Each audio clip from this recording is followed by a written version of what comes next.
Thank you very much, Aditya, and good morning, members, and all the participants once again to the 18th virtual CPE meeting.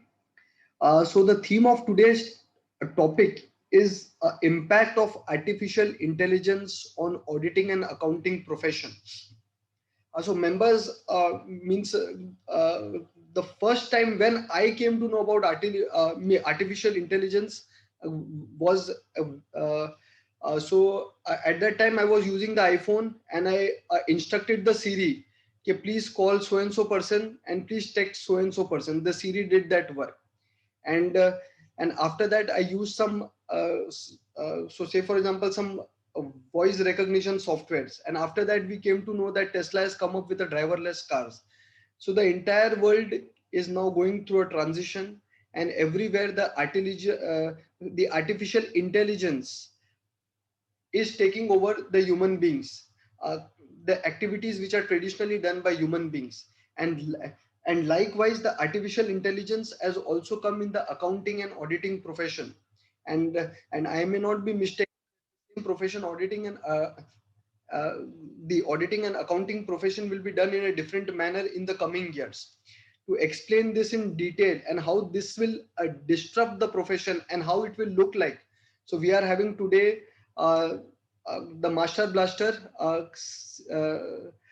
speaker today, CA Kunal Purohit ji, who is a champion, who is a master, and uh, and I saw his introduction and profile, and I was very mesmerized uh, to to see the entire profile. So we are very privileged and honored to welcome him to our study circle, and uh, and now I request CA Sachin Verma ji to kindly introduce him. But before that, I have certain small announcement to make. That our next study circle meeting will be held on 1st of August, and the topic will be standards of auditing, and it is a compulsory topic. So I request all the members to kindly register the same and take the benefit of learning. So it will be on 1st August 10:30 a.m. to 12:30 p.m. and the topic will be taken by CA Durgesh Kabraji.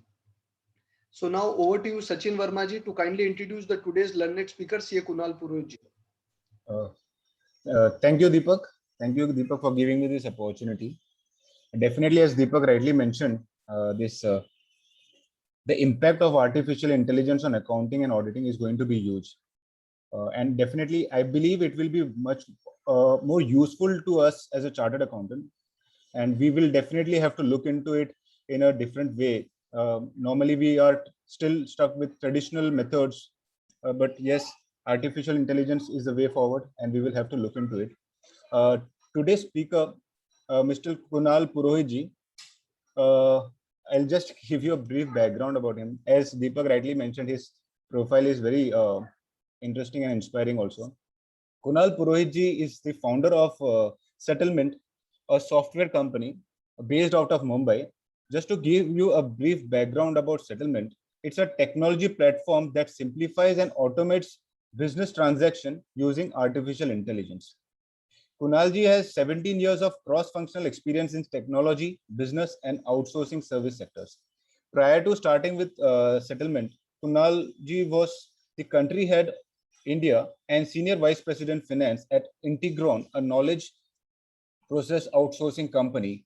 In this role, he led several operational, financial, and technology transformation projects. Prior to joining Integron, Kunal Ji was associated with starting up a leading business process outsourcing company, Intellinet Global Services, now Teleperformance India. He held several senior management positions, including CFO of Intellinet's American business and head of finance and accounting outsourcing business. In this role, he was instrumental in setting up and growing the finance and accounting outsourcing business from 0 to 1,000 plus FTEs. That's an achievement. He was also responsible for leading the firm's North American mergers and acquisition strategy. He led the firm's largest acquisition outside India and also managed the integration and turnaround efforts as the CFO. He holds an MBA from University of Chicago, and yes, he is also a qualified chartered accountant. With this, I will request Kunal Purohit ji to take over from here. Thank you so much.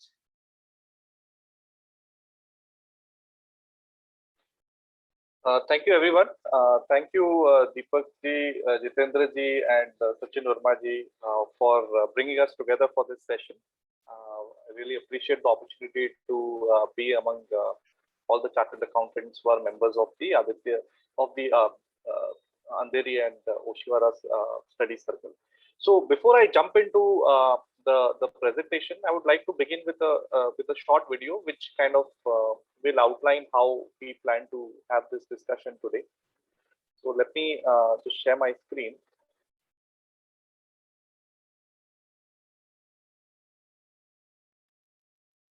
A lot of us might be familiar with this video. It's pretty popular.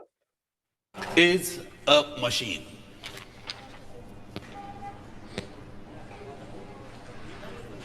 आप मुस्कुरा क्यों रहे हैं? Actually sir बचपन से चाहता था कि इंजीनियरिंग कॉलेज में पढूं. आज यहाँ बैठा हूँ, बहुत मजा आ रहा है सर. ज्यादा मजा लेने की जरूरत नहीं है. बोलो, मशीन का डेफिनेशन बोलो. Sir, a machine is anything that reduces human effort, sir. Will you please elaborate? Sir, हर वो चीज़ जो इंसान का काम आसान करे या वक्त बचाए, वो मशीन है सर. गर्मी लग रही है, बटन दबाया, हवा चालू, फैन, मशीन है सर. मीलों दूर आप अपने दोस्त के साथ बात कर सकते हैं, टेलीफोन, मशीन है सर. करोड़ों का हिसाब चुटकी में करता है, कैलकुलेटर, मशीन है सर. सर, एक्चुअली हम मशीनों से घिरे हुए हैं सर. पेन की निब से लेके पैंट की जिप तक सब मशीन है सर. एक सेकंड में अप, एक सेकंड में down, up down, up down, up down. Definition क्या है? सर, वही तो बता रहा हूँ सर. एग्जाम में ये सब लिखोगे? ये मशीन है. Up down, up down. Idiot. Anybody else? Yes. Sir, machines are any combination of bodies so connected that their relative motions are constrained, and by which means force and motion may be transmitted and modified as a screw in its nut, or a lever arranged to turn about a fulcrum, or a pulley about its pivot, etc. Especially a construction more or less complex, consisting of a combination of moving parts or simple mechanical elements as wheels, levers, cams, etc. क्या बात है? Perfect. Please sit down. Thank you. Thank you. लेकिन sir, मैंने भी तो वही बताया sir, आसान भाषा में. आपको अगर सिंपल भाषा पसंद हो तो arts and commerce college join कीजिए. लेकिन सर, मतलब भी तो समझ में आना चाहिए. ऐसे किताबी डेफिनेशन रट के क्या फायदा? आप किताब से ज्यादा जानते हैं. किताब में यही डेफिनेशन है, और अगर आपको पास होना हो तो आप यही लिखेंगे. लेकिन सर, और भी तो. Okay, so the idea of today's session is basically to define machine learning, artificial intelligence for the group in a simple way, so that in a non-technical way, so that we all can kind of comprehend and understand what artificial intelligence is. So that's what the objective of this session is. So while I jump into my session today, just a thought, and maybe we can have a discussion at the end. Just think about what the impact will be in terms of demand for accountants and auditors. Is it going to go up, or is it going to go down with the emergence and adoption of artificial intelligence? So I'm here to talk about accounting, and before we look forward, let's look back a bit. Accounting and auditing have gone through evolution. It is continuous and slow evolution. We started with maintaining tax records on clay tablets 5,000, 7,000 years ago. Double entry accounting came into being only in the 15th century. And the first computer that was used to process accounting transactions was by General Electric in 1950. So it took us almost 5,000 years to bring any level of automation in this very old profession. It was only in the 1980s that technology started disrupting accounting in a major way. And that was with the emergence of manufacturing resource planning systems, which later on evolved to become enterprise resource planning systems. And those are still very popular today, SAP, Oracle, Microsoft Dynamics. So these are the systems which have now ruled the roost in most of the larger and mid-scale businesses world over. 1980s was also a time when Microsoft Excel was invented, And from an India point of view, Tally as an accounting software for the SME businesses really came into being in the late 80s. So really 1980s was the first major technological disruption that our profession saw. And later, 10 or 15 years later, QuickBooks introduced cloud accounting at scale for small and medium enterprises globally. And since then, cloud accounting again has become extremely popular. So one thing is very clear, our profession has been very slow to adopt new technology. And often the disruption has happened from outside rather than from inside the industry. So a lot of technology companies came, disrupted our profession in the 80s and 90s. So a group of global finance leaders, primarily CFOs of Fortune 500 companies, partners of the big 5, big 4 accounting auditing firms, there was a survey done among them last year as to what they perceive to be impact of artificial intelligence on accounting and auditing. And 72% of them actually believe that the impact will be significant.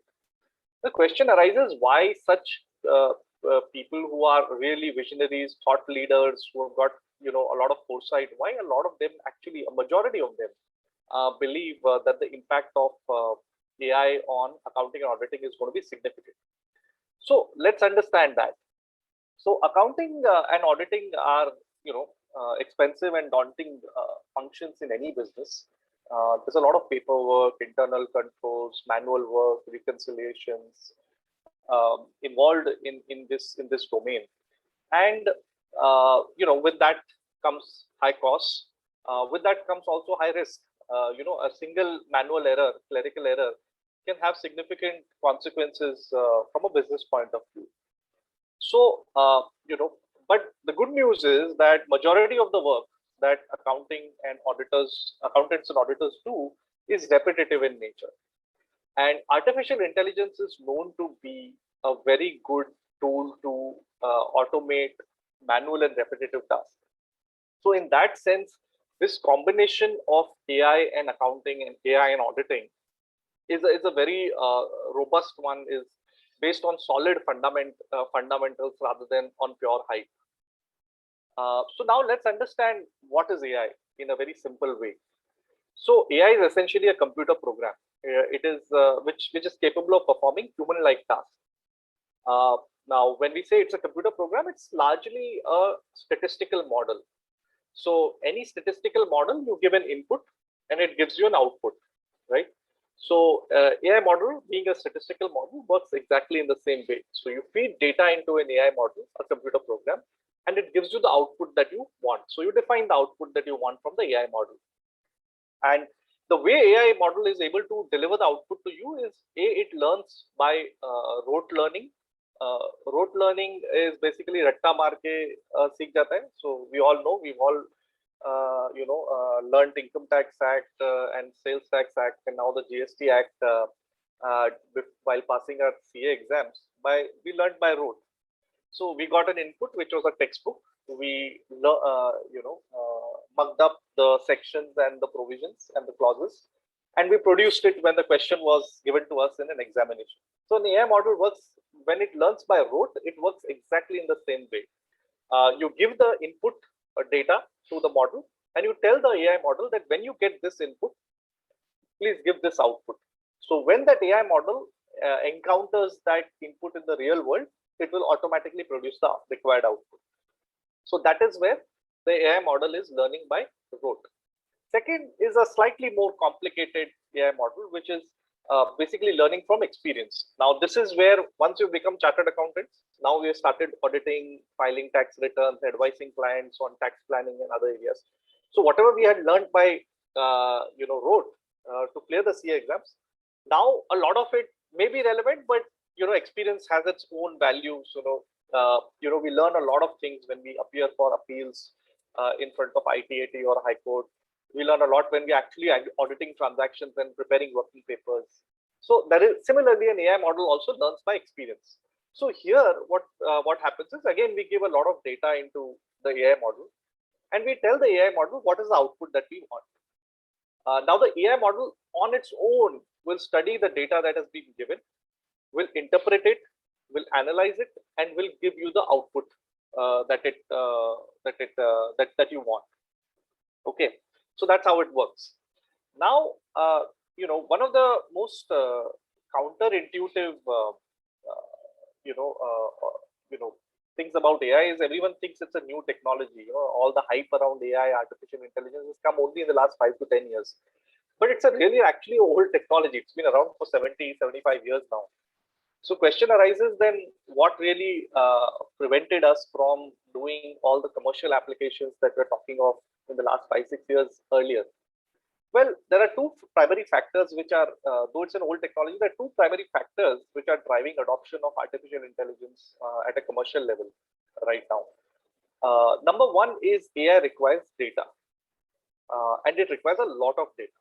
Okay, it requires good data, and there is data historically has been in documents on paper, but with all the digitization, adoption of cloud technologies, and rapid proliferation of internet in the last 20 years, there's plenty of data now that is stored on computers globally. So good data is key to good artificial intelligence. And now we have gone into an environment where there's a lot of data available about businesses, about individuals, about transactions online. So that's where, and that's really food for an AI model, which was earlier not available in that volume. So that is one of the key reasons why application of this old technology has picked up in the last 5-7 years. The second thing about AI model is that it requires huge amount of storage capacity to store this data on servers. Now, so one is storage, second is processing. So you also need to process. It's an a statistical model.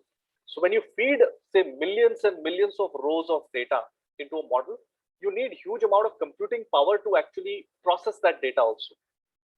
So again, there has been rapid advancement, in the field of data storage and data processing. And by advancement, I mean both technologically. So there's better technology that is available today. So for example, think about Amazon.com or Flipkart.com. They are processing millions of transactions on a given day. Millions and millions of people are logging into these websites, placing orders, releasing payments. Look at the scale at which they are able to process data. You need huge servers to kind of store that data, process that data. So there has been rapid advancement in that technology. More importantly, the cost of using and deploying that technology has also come down dramatically in the last 20 years. So again, that has democratized the use of these technologies. So both these two factors are really driving rapid commercial adoption of artificial intelligence in various fields. One thing which is very intuitive about artificial intelligence is you need data for it. So without data, there is no artificial intelligence. And when I say we need good data, what I mean is when you feed data into a model, the output will be as good as the data you feed into it. So if the data is less, maybe you will not get a very accurate output. If the data is biased in any way, then again the output will also be biased. So that is so therefore quality of data is key to good AI. Now let's talk about what are the different subdomains of AI. So one is machine learning models. So machine learning models are basically AI models which are able to recognize patterns in data that you feed. They're able to identify the different relationships between data points that have been fed into the model, and they are able to apply the pattern that they identify. So we encounter these machine learning models every day on social media. All the social media apps, whether that is Facebook, Twitter, YouTube, all these companies, they have machine learning models which are sitting behind, and they are observing when you as a user log in and start consuming content on these social media platforms. They are identifying a pattern of what kind of content you're consuming. So, and as your usage of these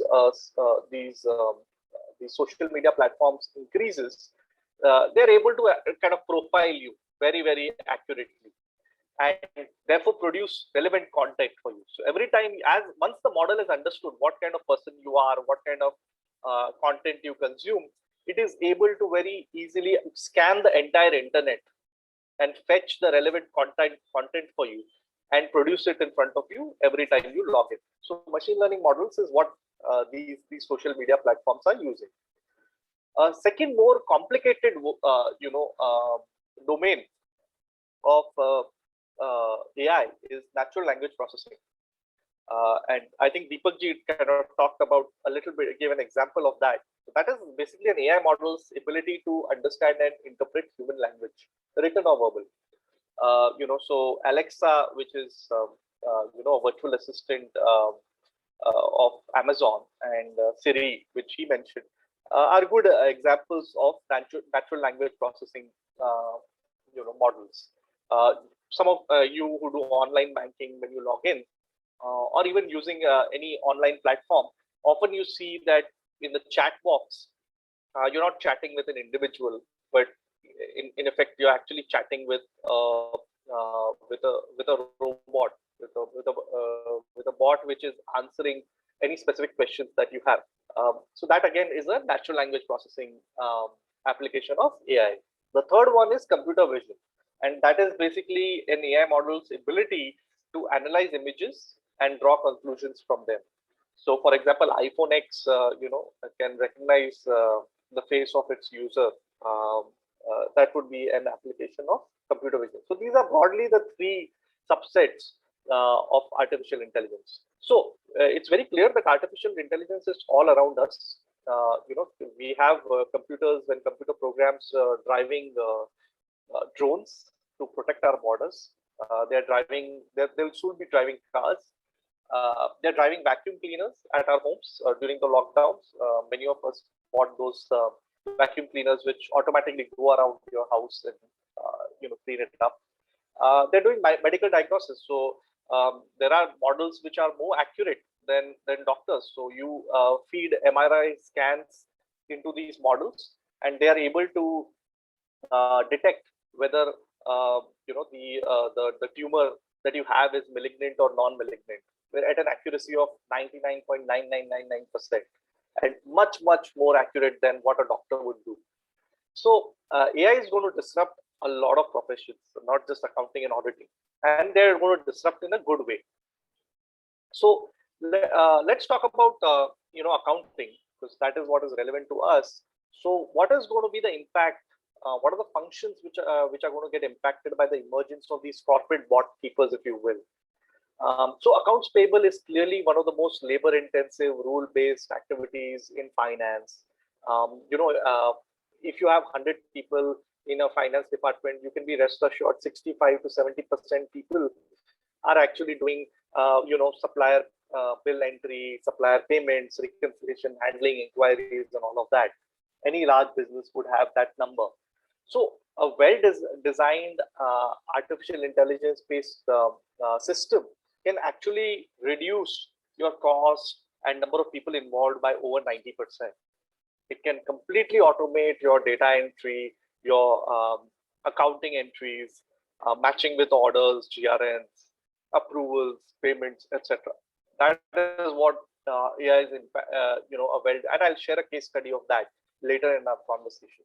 Similarly, accounts receivable, AI algorithms can go through all your customer records, their publicly available information, analyze thousands of data points, and decide and help you assess whether a particular customer that you're onboarding, the credit worthiness of that customer that you're onboarding. Similarly, it is capable of predicting when a customer is likely to delay payment. AI models, can also handle partner communication for finance departments. So in finance department is not an island. Finance department is constantly interacting with suppliers, with customers, handling their inquiries. So, and we talked about natural language processing, where AI model is able to interpret human language, written or spoken. So those models, would be capable of handling a lot of the supplier inquiries and customer inquiries that your finance department gets around payments, bills, etc.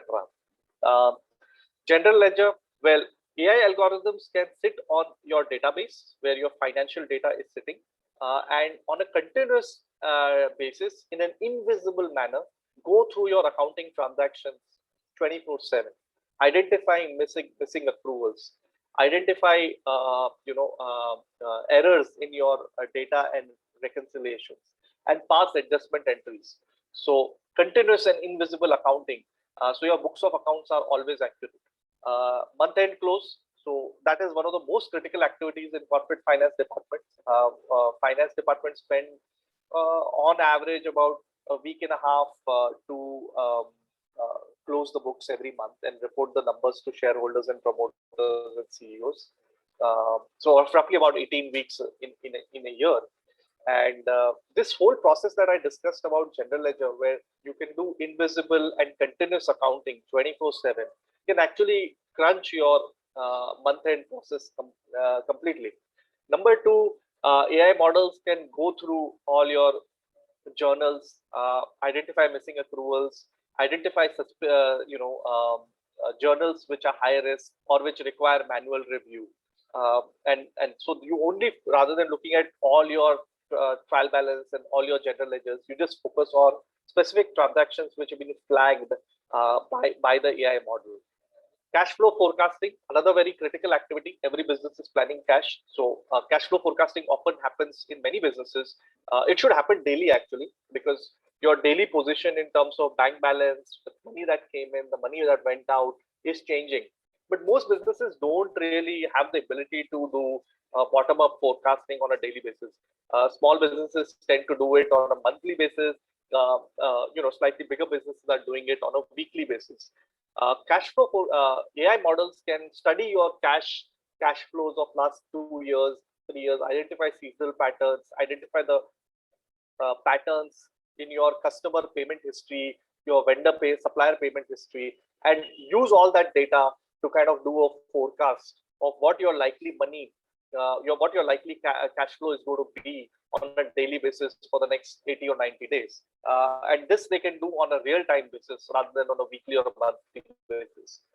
Corporate policy enforcement is another big area. A lot of the finance bandwidth goes in ensuring that there are internal controls around certain specific type of expenses, whether it's procurement or travel and entertainment. So again, you can have AI programs which can sit on your general ledger database and your procurement modules and analyze those transactions. And whenever there are any kind of breach, whenever there is any breach of policy, these models are able to flag those breach to the relevant stakeholders within the business. Lastly, internal controls. Again, AI models can analyze these transactions, identify risky transactions, fraudulent transactions, and create a list of these transactions and produce it in front of the management and the internal control department so that they can take requisite action. So corporate accounting is going to get disrupted pretty massively, because pretty much all operational aspects of finance and accounting are going to get impacted. I would say 90% to 95% coverage is very, very easily possible within corporate finance department. Of course, some of the more strategic activities like mergers and acquisition, budgeting, tax planning, those will clearly not have that much impact. But operational accounting is, I would say, not just changing; it has already changed.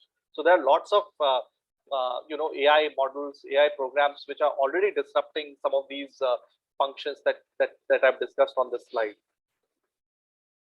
Let's talk about auditing. I started off my career in public accounting. So did audit as an article clerk, and one of the things which which I clearly remember was that our partners, our audit managers, were under a constant state of flux. So they had to make these constant trade-offs between cost, time on one side, and quality on the other side, quality and risk on the other side. Risk is a very important term nowadays, especially in the last 15 years, given all the regulation which our profession is now being subjected to. So, and this risk is constantly increasing, because one of the things which I mentioned earlier on in the conversation is that there's a lot of data which is now available, which was earlier not available, because most of the data was stored in files, in paperwork. Now all that data has come online. That all that data has come on the server, is lying in a database, and therefore is very easily analyzable, right? So that has added complexity and risk to our profession also, because the data which is stored on clients' IT system is doubling every 2 years. So on one side you have risk and regulation increasing, okay, which you know, and on the other side you have the volume of data which the client is storing on its IT systems is also doubling every 2 years. So we have to do more work. We were already 20-25 years back in this flux where we're trying to balance time, cost, and quality and risk, and that whole process has got exacerbated with the increase in the amount of data in the client systems. So clearly, it's not a good position to be in from an auditor's point of view, given these changes. Well, help is on its way. So AI is going to change all this. AI is capable of performing combing 100% of your transactions in a database, whether these are internal data points or external. So internal would be your financial transactions, your contracts which are stored in your folder, you know, Excel sheets which are stored in your computers. So it can analyze all of that. It can also analyze external data. So your filings with stock markets, your earnings calls, which CFOs and CEOs have with analysts, the media reports. So AI models can go and comb 100% of these transactions and 100% of this data and produce for an auditor specific transactions which, according to the AI model, require manual review. These could be for potentially fraudulent transaction, potential breach of internal controls, you know, any high risk transaction from a value point of view, any specific data point that is available with third parties which require the auditors to look at. Board minutes, again, auditors have to go through these manually, right? AI models can analyze board minutes also, because it's a digital document stored in a PDF format.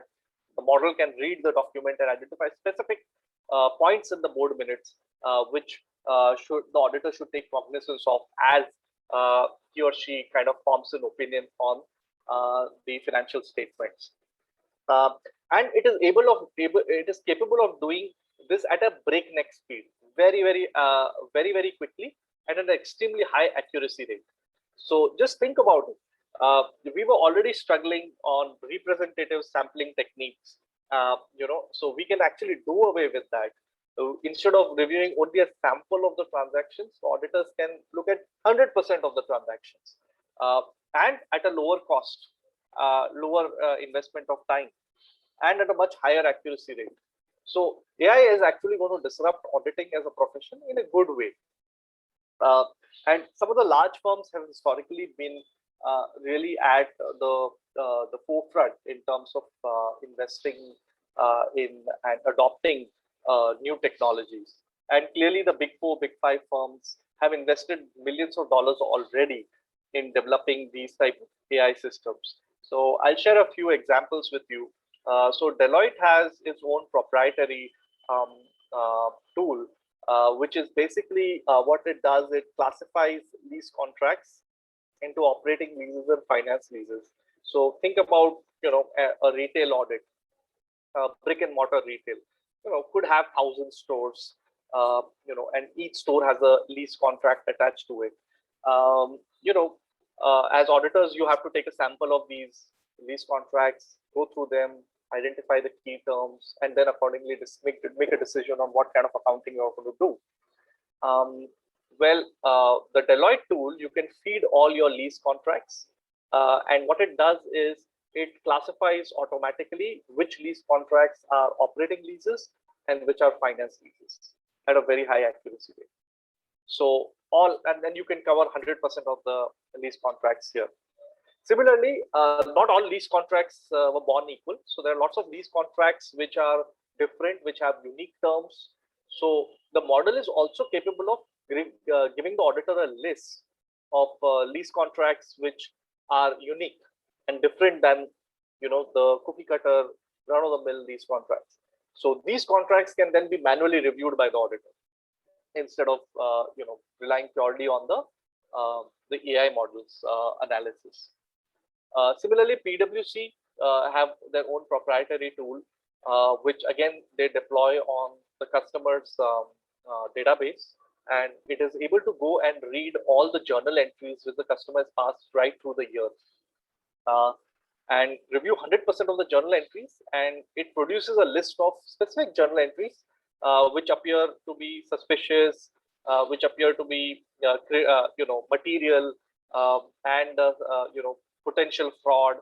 So the list can come out, and then you, rather than worrying about say 50,000 journal entries which the client has passed throughout the year, you just focus on a few hundred which the AI model has identified.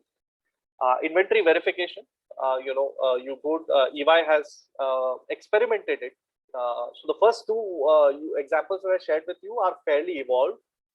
This one is more of an experimentation that is going on, where EY has used drones in their European audit operations to kind of do an inventory count of at the client's warehouse or the client's factory. So yeah, I mean, there are different applications here. There are some additional applications around.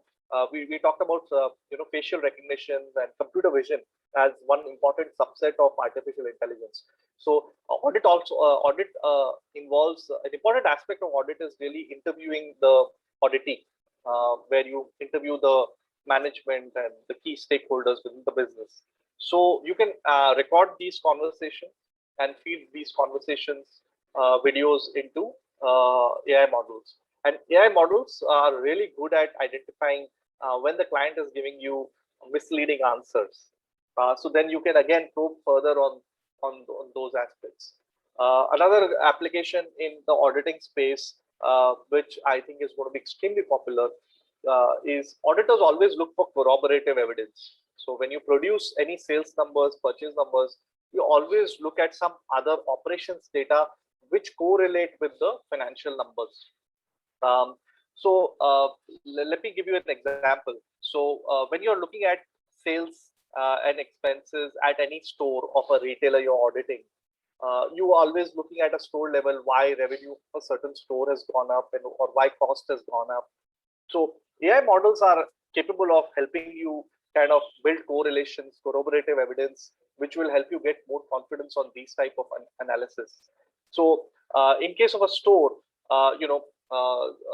third-party suppliers like Google satellite imagery, Google Maps, they can give you images of the number of cars which are parked outside a store for all the 365 days at different time of the day during the year. Okay, so you can get for all 365 days the total footfall of that you had at that store. Okay, so you feed that into the AI model. You also feed the sales numbers, daily sales numbers and daily cost numbers for that store into an AI model.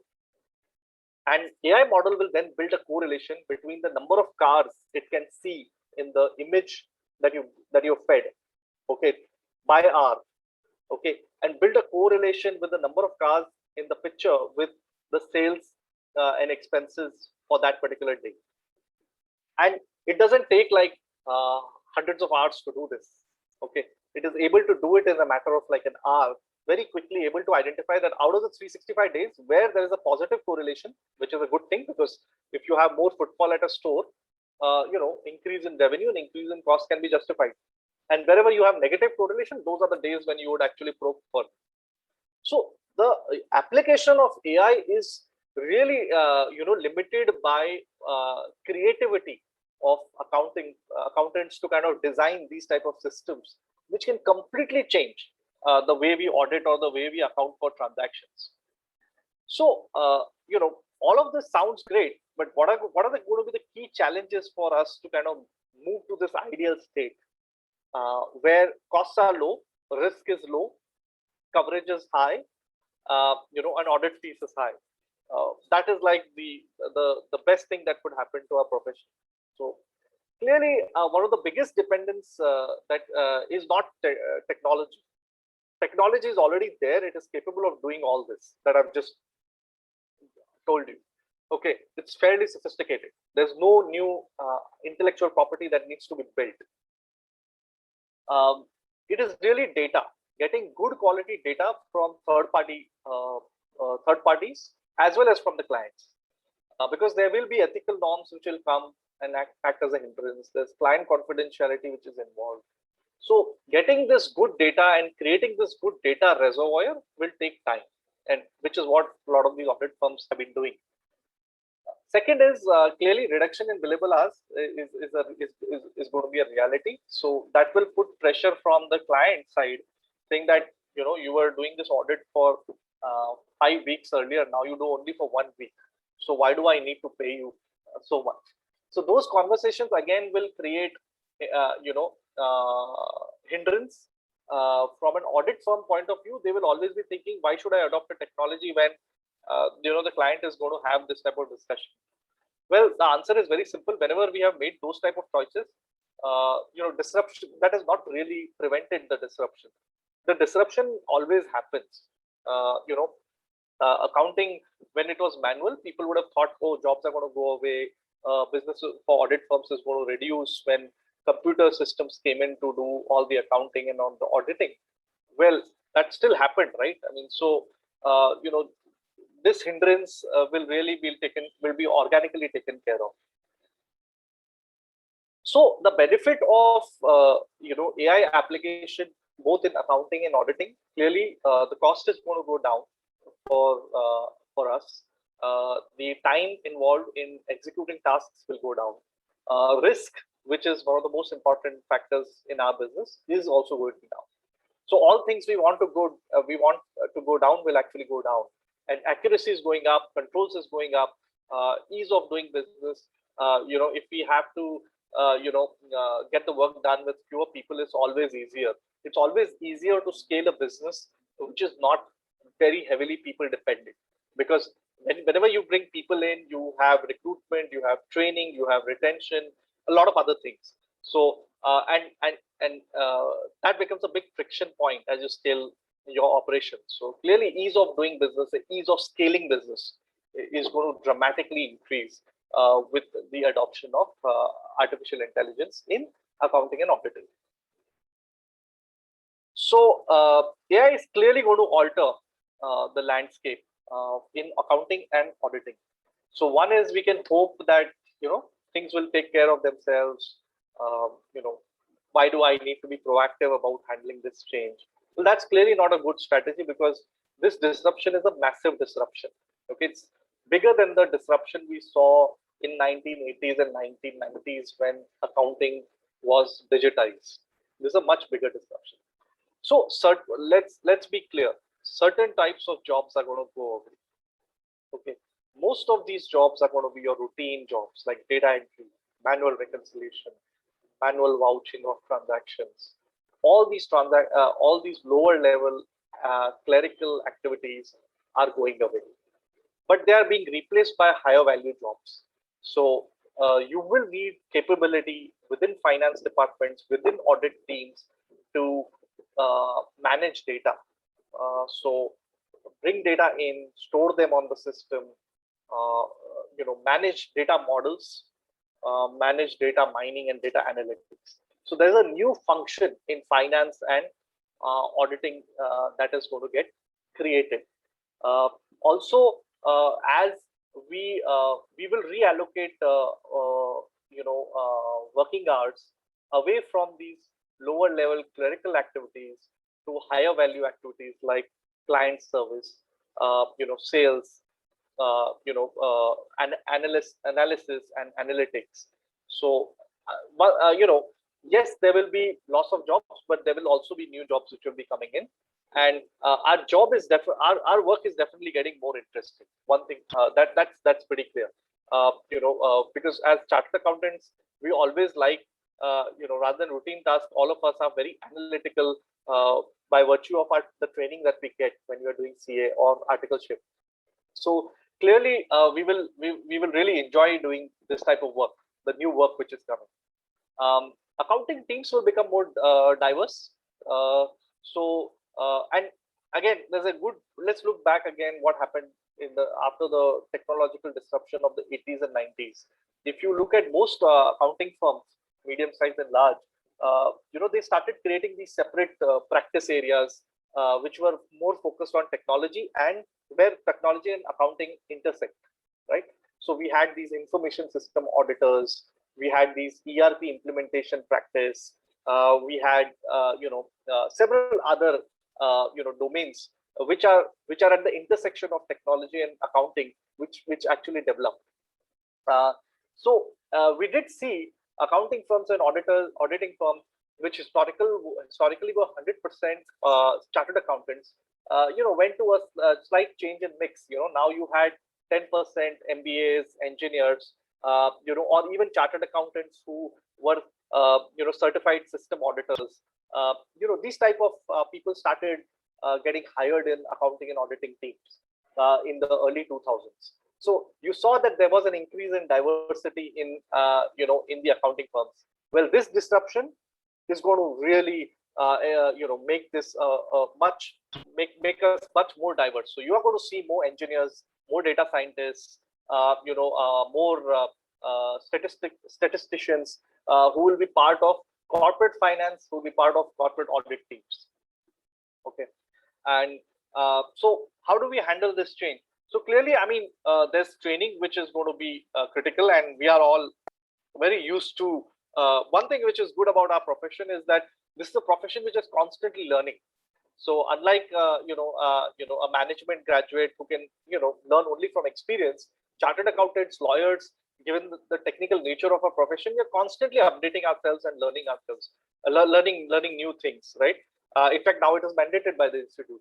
So so I think we are well prepared to kind of handle this disruption in that sense, because the most important thing is the mental block that we have whenever we have to learn a new thing.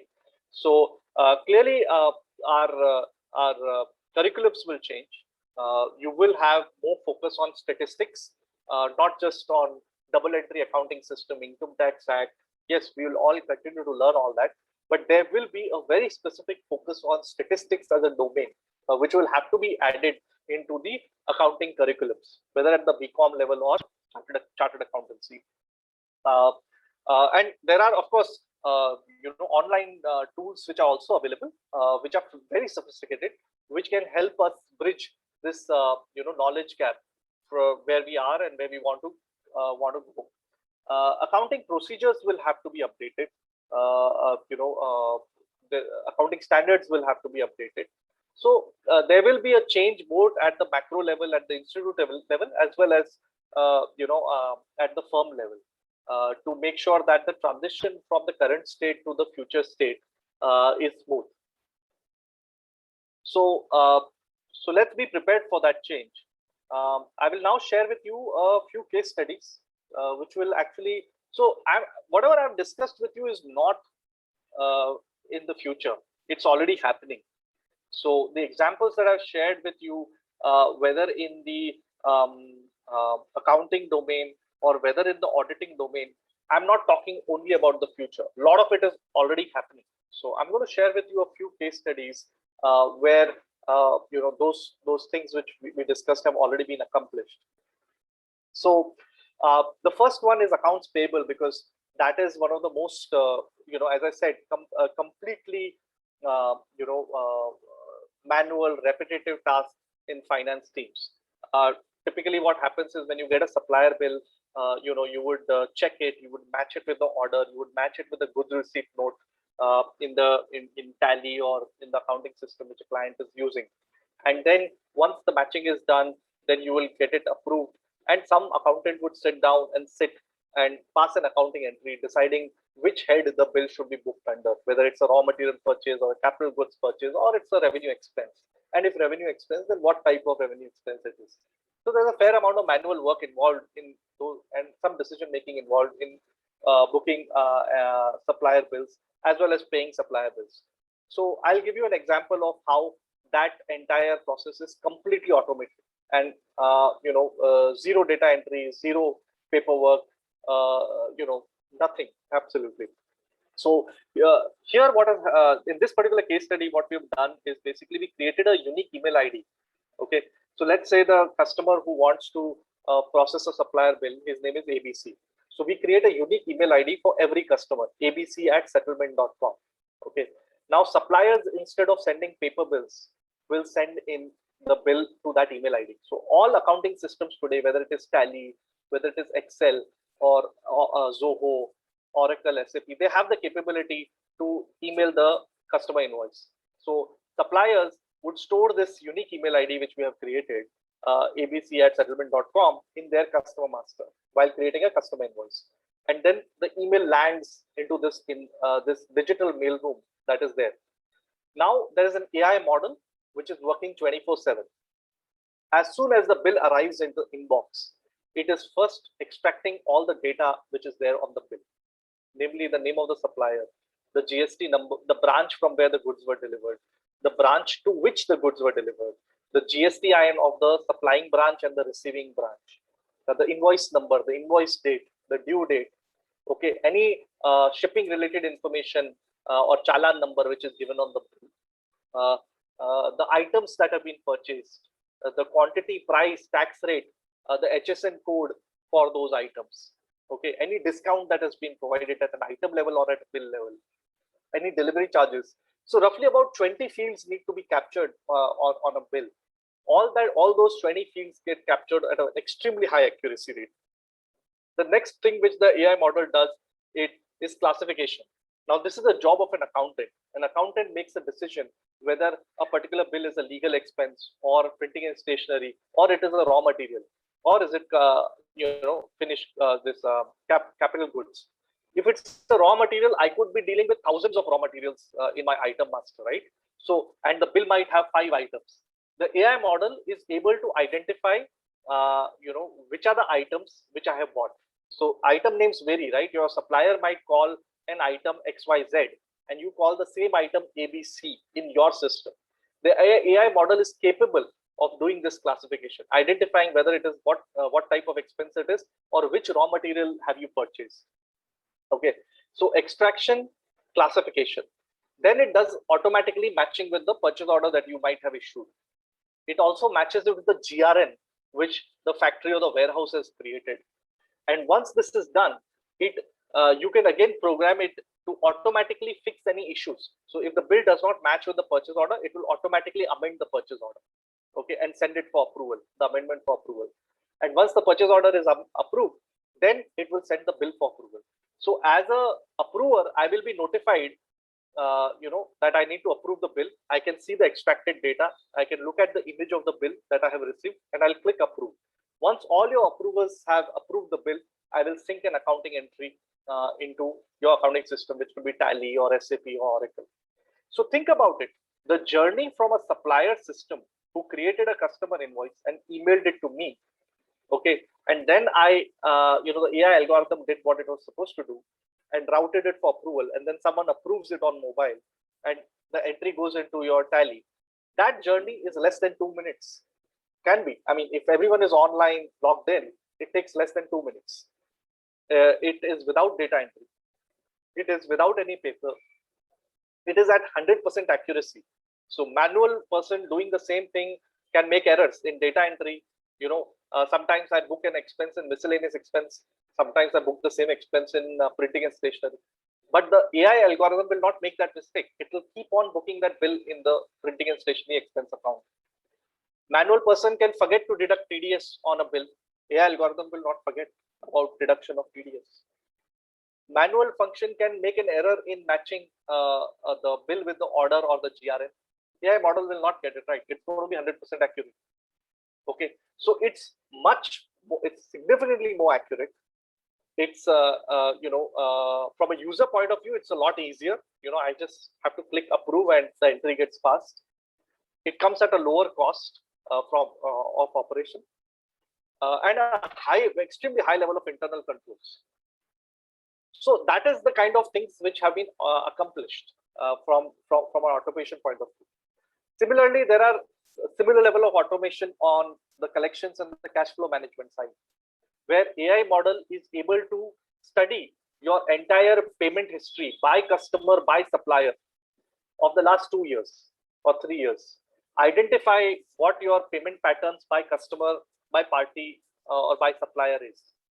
Identify any seasonal patterns. Identify any recent changes in your payment patterns with parties. So it is, once the model is trained, then you feed the data.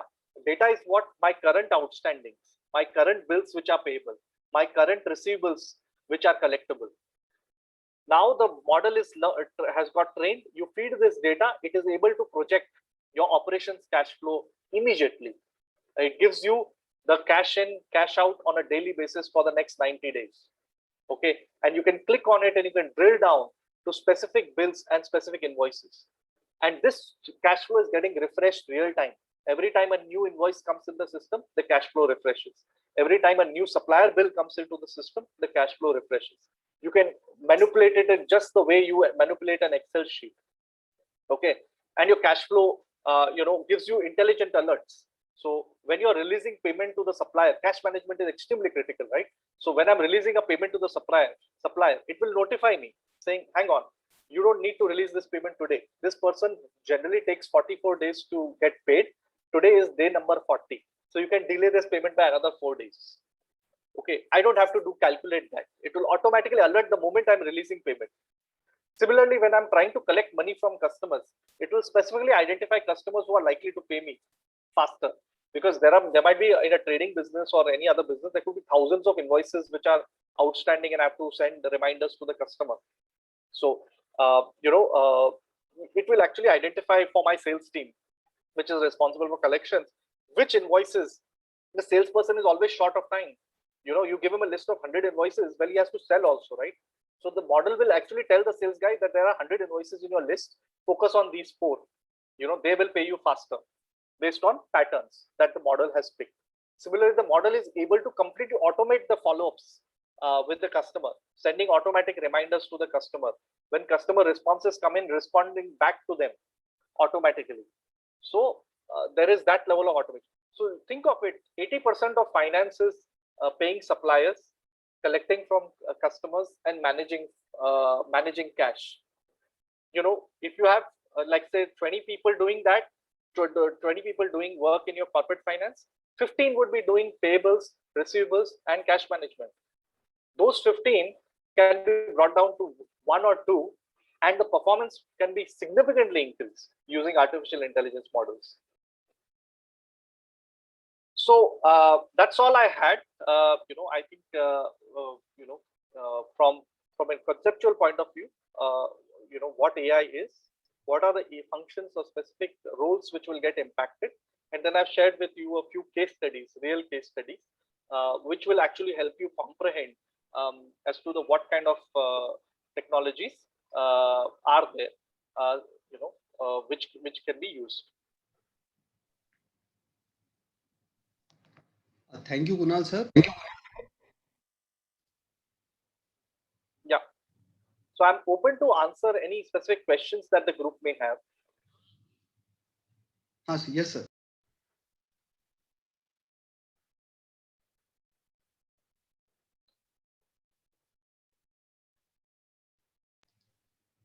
Thank you, Kunal sir. It was a great deliberation. Now I request members. So if any of the members is having any queries, so they can raise their hands and I will unmute them and they can directly ask the question to Kunal Purohit ji. So that would be so sir, as far as the first question is concerned, now the first question is from Puneet Gupta ji. Puneet Gupta ji has asked a question that what artificial intelligence solution is being used by Microsoft, Google, Amazon, or proprietary. Since PO is modified, does the system have access to the ERP? If yes, how? Yes. So actually, the system does have access to the ERP system. So what happens is the system automatically pulls all the approved purchase orders from your accounting or ERP system. It also pulls all the GRNs which are unbilled, for which bills have not been received, automatically from your ERP system. So this gets pulled on a real-time basis and gets saved in the database. Now bills come in, these are available now for matching. Now, if the customer has, of course, the option whether to approve if there is a mismatch between the bill and the purchase order, whether he would like to manually amend the purchase order, or whether the purchase order amendment should happen automatically by the program itself.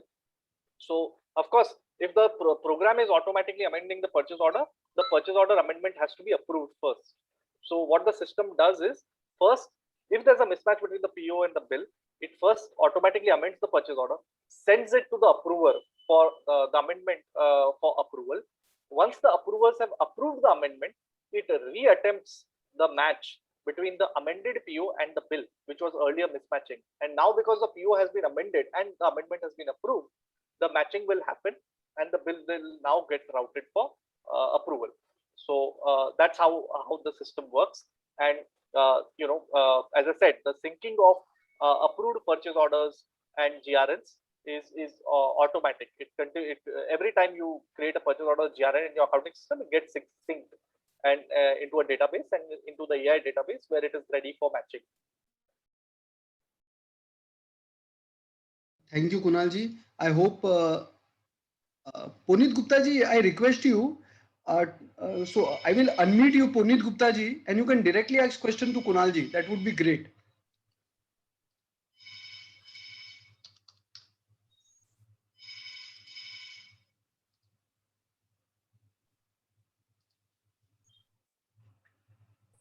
Hello. Yes, Puneet Gupta ji, go ahead. Yeah.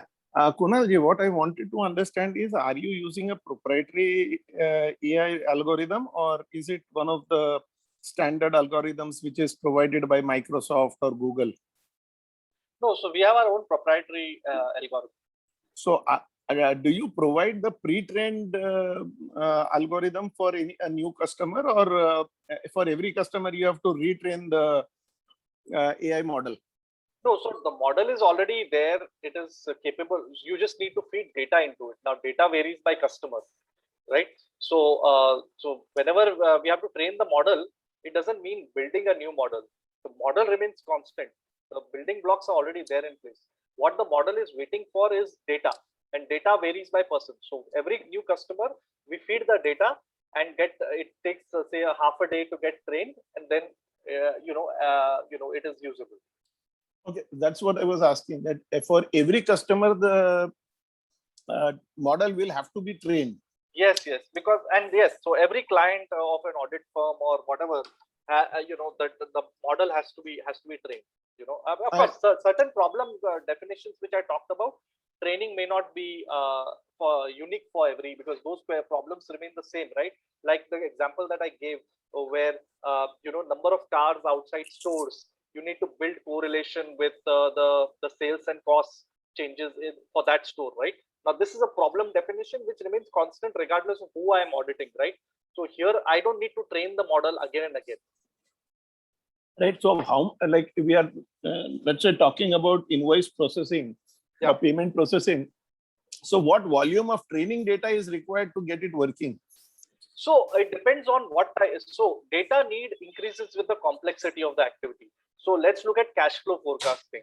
This is a complex activity. There are seasonal patterns. There are changes in the way you pay your suppliers and collect from your customers.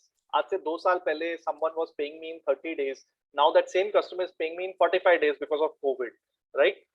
So therefore, in such type of complex activities which require judgment, etc., you would need at least, I would say 2 years of data to kind of do a good job.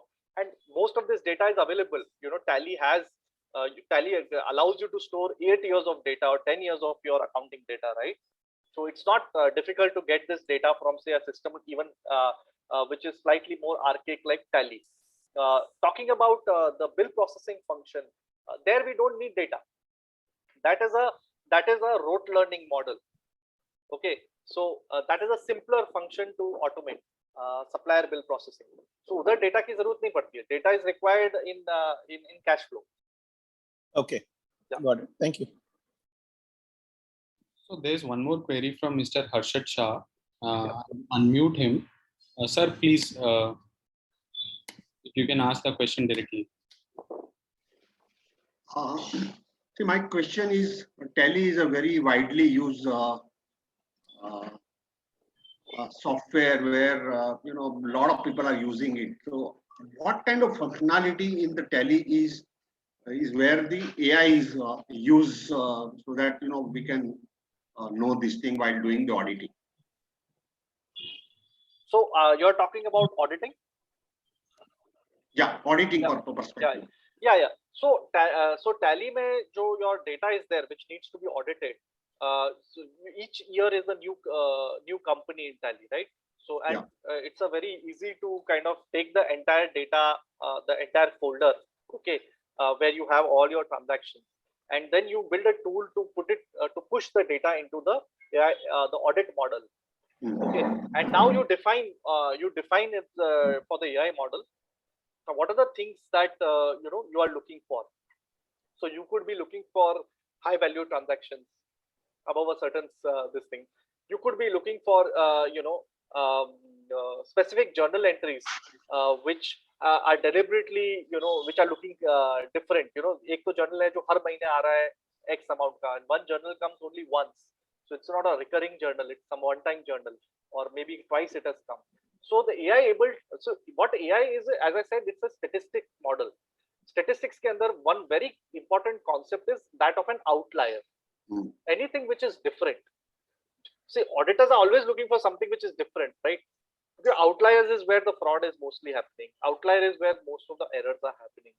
So the AI model is able to kind of comb through the entire data, and instead of और जो भी अलग है वो identify कर देता है और लिस्ट दे देता है आपको कि ये वाले जो ट्रांजैक्शंस है ये थोड़े कुछ अलग है, have a look at it, या ये लीज कॉन्ट्रैक्ट अलग है, have a look at it, ये sales number is different than the pattern which I have seen in the 12 months, so have a look at it. So a lot of things which we do, trending P&L ले रहे हैं कि 12 महीने का revenue, 12 महीने का expense, and then we see the trend, और वहां पे फिर अपन गोल घुमा के देखते हैं भाई ये महीने में खर्चा क्यों बढ़ा. So again we are looking for outliers only, right? So the most simple way of understanding what AI's application will be, that it is extremely robust mechanism to identify any outliers, and outliers is what auditors are always looking for. So does the Tally currently, whatever models are, Tally does not have any AI related tools, but there are systems which are available now which can perform the kind of tasks which I have mentioned. Now these systems are proprietary systems of these big four audit firms, because they are the ones who are investing money in it. Now for mid-size and smaller audit firms who also want to use this technology, there are systems which are available, which are developed in India for Indian audit firms, which can help you perform exactly the task which I'm talking about. And these are systems which are integrated with Tally, by the way, because India में आज आपको कोई भी accounting या auditing में AI का या कोई भी system develop करना है, you cannot be a successful business without integrating your technology with Tally, because 60% of the businesses, whether small or medium or even sometimes even large businesses, are using Tally. So if your clients are using Tally, then there are tools which are available for all the functions that we talked about. What about the cost of those? Because the Tally may cost me 50,000 rupees, whereas these tools may cost me, huge amount. Is the costing? No. Costing cannot be huge, no, because if the cost is, say, India, the labor cost is low, the cost of doing things is low, right? Of course, we all have seen massive inflation in last 15 years in all types of costs, including labor costs, and they are only going up over time, right? But if a solution is being made available in India, how it cost has to be lower than the cost of, significantly lower than the cost of doing that activity manually. Its accuracy has to be higher than, significantly higher than the manual work, right? So I don't think so cost is going to be an issue, because one of the things which I mentioned in the discussion is the cost of building technology, the cost of selling technology is all coming down world over, not just India. So पहले कोई system जो only बड़े companies ही access कर सकते थे, if you look at SAP, Oracle, 5 crores, 7 crores, 8 crores license fees upfront for 1,000 employee business, and then annual maintenance of 50 lakhs or whatever, right? You pay. Now that is, they have made a lot of money in last 30 years selling this type of software.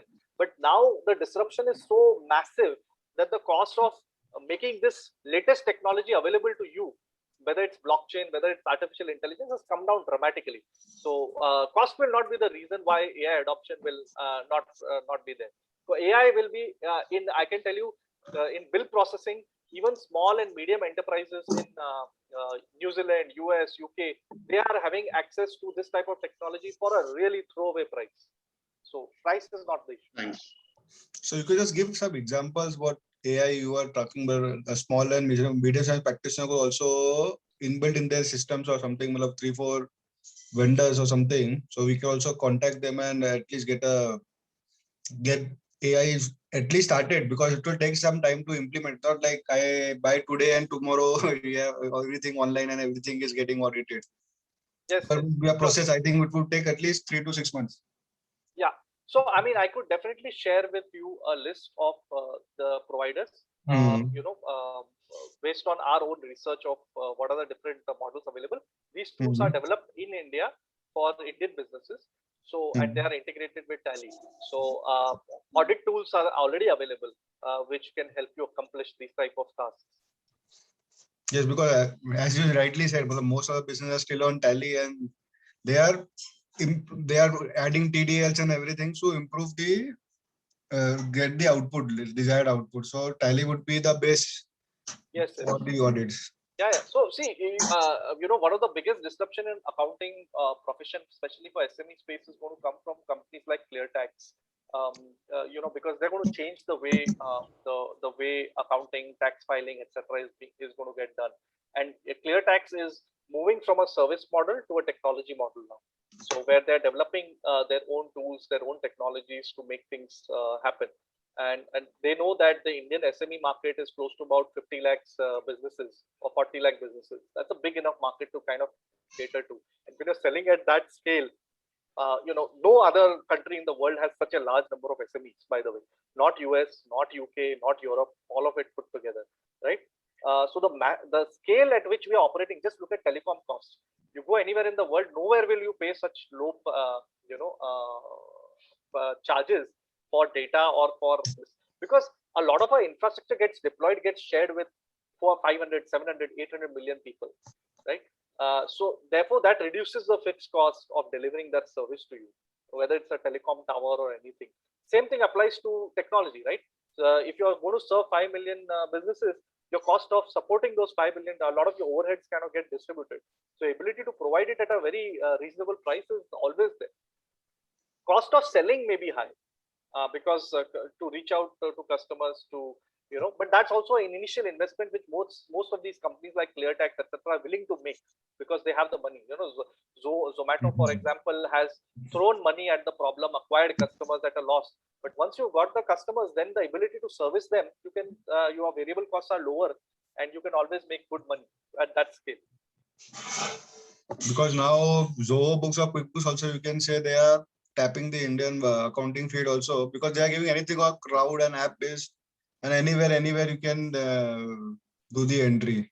Yeah. So cloud is, see, India, we have been late in adoption of cloud, for various reasons. But cloud has been a common thing in most markets for last 20 years. AI, I think India is going to adopt a lot faster because AI adoption has picked up in the West and it's picking up in India also. So because now we are technologically very integrated with the world in the last 10 years. And a lot of the technology is getting developed in India. Today, technology companies are employing, and by that I mean, new age technology companies, not TCS, Infosys. Just think of the technological revolution which is taking place. Infosys, TCS, and Wipro, they have created 40 lakh jobs, 50 lakh jobs in last 30 years. Companies like Zomato, ClearTax, when put together, have created 50 lakh jobs in last 10 years. Okay. So, and organized market sector, organized sector for us, employment sector is just 7.5 crores in India. So think about the rapid scaling of these technology companies that has happened in India, the value that they have created in the society, and therefore the products are also being made available. So जो पहले 15 साल पहले बनता था और India में 15 साल बाद आता था, it is actually getting developed in India and being shipped out to the world. Because Tally went on cloud, I think, during the last lockdown only, just before the lockdown, I think. Yes. And everything was on the hard disk only, on the hard drive. Yeah. So I mean, Tally will, but Tally is a fantastic software in many ways because they've created a great ecosystems of developers. So you have these customers, these custom development shops which have created add-ins, etc., which help you kind of do certain tasks, and they've made these add-ins available at very low cost. So it's a fantastic ecosystem of software and software service which has been created by Tally. So it's not going to get disrupted very easily. You will get technology solutions which will integrate with Tally. Getting rid of Tally will, I think, require a humongous task, because, and frankly, someone has to demonstrate significant value, because as I said, these the ecosystem of developers which Tally has created, where some small developer can create some customization for you in Tally and all that, and make it available at a reasonable price. That is very difficult to compete with. So even companies like QuickBooks, which are the godfathers of bookkeeping on cloud, Yeah. they lost the India war, right? I mean, they have pretty much exited the India market. I mean, they've not done it officially, but you don't get customer support on phone from QuickBooks India today. You only get email support, because they don't want to really grow. At this point in time, they don't want to grow the Indian market. They try to sell the software at a throwaway price. No one bought. Because one software, I think Zoho or QuickBooks, I don't remember the name correctly, they're giving free software for turnover above up to 25 lakhs something. Yeah. So that was one of the reasons also why QuickBooks kind of gave up on the Indian market, because they had to integrate with the GST platform, and the government finance ministry mandate was that up to a certain limit you will not charge for the software, because the government wanted to smaller businesses to kind of move online. And therefore they mandated these companies like Zoho, etc. Up to 25 lakhs, you have to give it free. Zoho agreed. QuickBooks didn't, and QuickBooks actually therefore kind of exited the cloud accounting business, more or less. Not officially, they're still there, they're selling, but it's not in a very aggressive way. It's like they just want the Indian flag on their contact us site, saying that we are there. Yeah, because okay, and there was one video also that came viral on YouTube, that audit can be done in 10 minutes. A girl from Jaipur or somewhere had posted. So that's the future of the AI audit. You can just get it in one day. Yeah, so see, think of small business जिसके 500 transaction bills हैं, invoice हैं, receipts है, payment है, साल के 6,000-7,000 transaction है. That will be like a few minutes work. You feed the Tally folder into the audit model. It will run through everything. Your parameters are defined. The output that you need is defined. It will give you the list. So जो काम पहले 10 दिन में audit होता था, वो आधे दिन में audit करके. I've not seen that video, but definitely 60 minutes is a bit of a stretch, because I don't think so, unless it's like a very 10 lakh ka revenue ka business hai, ho sakta hai. But definitely in a day and a half is possible. You don't have to spend 10 days on an audit or 4 weeks on an audit. Because the client should also be ready. If you do audit online also, the client should also be having everything scanned and everything. That's the major challenge also, I think. If you faster. Well, because there will be different solutions which will come. Each solution is solving different problems. So bill processing आपका अगर digitize हो गया है, तो bills are available online. Collection आपका digitize हो गया, तो वो data available है online. कि कौन से customer के साथ क्या बात चल रही है, that is all digitized. So rather than when you're looking at your debtors portfolio, the AI model is automatically making provisions for doubtful debt and sending the journal to you for entry, for approval. Okay, based on aging and based on what your input from your sales team is. That's happening. So I showed you the collections process. The provision for doubtful debt entry is passed automatically post approval. So there are models which are doing this already. It's so once all this comes online and the audit tool comes, the audit tool will fetch data from these online tools, right? So there are different businesses which are addressing different angles of the accounting operation or the auditing operations. And so, it will not be, and as I said, India mein Tally is widely adopted. So, any company which is thinking of an accounting solution or an auditing solution which is AI based has to focus on getting data from Tally or sending data to Tally. So once they do that, we're talking of 30 lakh businesses, okay, to kind of cater to. So adoption will be fast.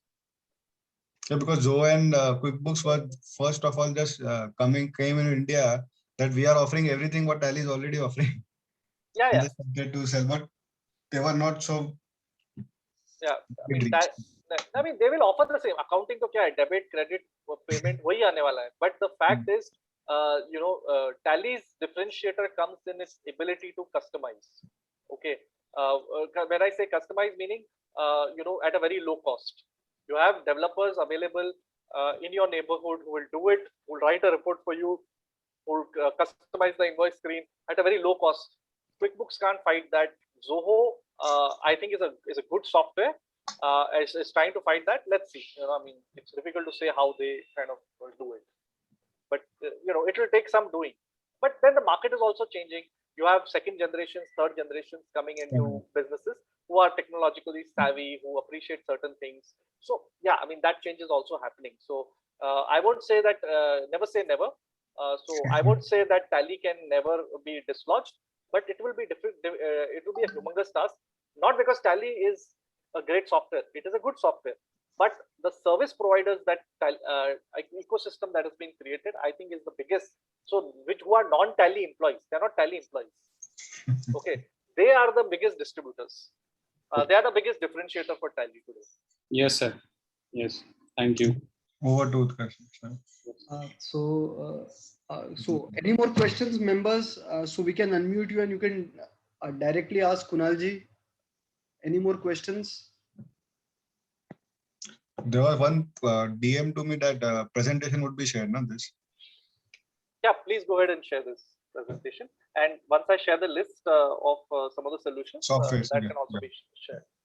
Yeah, and cost-wise, what would be reasonable for an SME practitioner also? Because Yeah, yeah. we have big examples of PwC and Deloitte, but Yeah. So as I said, Indian SME market is big. So no company which is catering to SME business will be successful if they are talking of really large numbers. So the cost of the software has to be a fraction of the cost you save, right? I mean that's then only there's a business model. correct. Right. Thank you. Yeah, Deepak, over to Deepak. Thank you, Aditya. I guess means all the questions means sir, you have Kunalji, you have answered the questions means all the questions of all the members, and there are no more questions, and so we'll end up the session today, and that's it. I mean, sir, it was a great deliberation. I mean, your presentation was fantastic, and now I request CA Utkarsh Sharma to kindly give a hearty vote of thanks to Kunalji. Over to Utkarsh. Thank you, Deepak sir. Thank you, Kunal sir, for explaining us these concepts of AI, their impact on the future, the advantages, disadvantages, and also giving us the direction. Now it's up to us to implement these technologies in our practices so that we also scale higher as these companies which you have mentioned, like the Big Fours and the Big Five. Thank you, sir. Thank you so much. Thank you very much. Always good to be in the company of fellow chartered accountants. It was a great interaction. I look forward to being in touch with you, all of you. Thank you very much. And one more request, sir. If you can send me your visiting card. So there is a lot of queries and the request from the members that they want your contact details. So if you can share me your profile and the visiting card, then I will forward it to them, sir. Sure. I will share it with you on WhatsApp so that you can circulate it to the group. There was just one question also come DM to me. What are the chances of Sage coming to India? Anything? I didn't understand the query actually. Yeah, so Sage is actually one of the mid-market cloud-based accounting systems. So it is basically a slightly more sophisticated version of QuickBooks. So you have QuickBooks, which in US, which targets businesses up to $10 million in annual revenue. And if your business revenues are more than $10 million, then you want a slightly more sophisticated business. Same thing. India में अगर 15 करोड़ के नीचे revenue है, तो एक type का system है और 15 करोड़ के ऊपर है, तो maybe थोड़ा complication आ जाता है, तो you need. So Sage is basically a software which caters to the lower middle market in US. At this point in time, I don't see them coming to India. Sage Intact is what it's called. Given the QuickBooks example that I shared, Zoho has to be, if it is successful, then there will be clearly interest in these type of software companies coming to India. So another thing is SAP Business One, which is SAP's solution for mid-market, lower middle market. They sell it for, I think, 15 to 20 lakh rupees license cost. So that has been struggling in India. So I mean, the unofficial thing is that they might discontinue the product. So yeah, I mean, and ask customers to move to the more expensive version of SAP. So yeah, I mean, things like this prevent any business which is trying to enter India. You have to figure out the it's not about the product. Product most of these companies can build. How do you reach out to the customer and service them is more important, which is what Tally has mastered, again, as I repeat. Right, sir. Thank you very much, Kunalji, and thank you very much to all the members for coming today and taking the benefit of learning. And a small announcement once again, that the next study circle meeting will be held on 1st of August at 10:30 to 12:30 p.m. and the topic will be on standards of auditing, and it's a compulsory topic to be attended by the members as per the CPE Directorate. So kindly do register in large numbers and take the benefit of learning. And I thank you once again to our learned speaker, all the members, and that's it. So we wind up for the day. Thank you very much. Thank you very much once again. Thank you, everyone. Bye. Thank you, Kunal sir. Thank you. We're ending the meeting.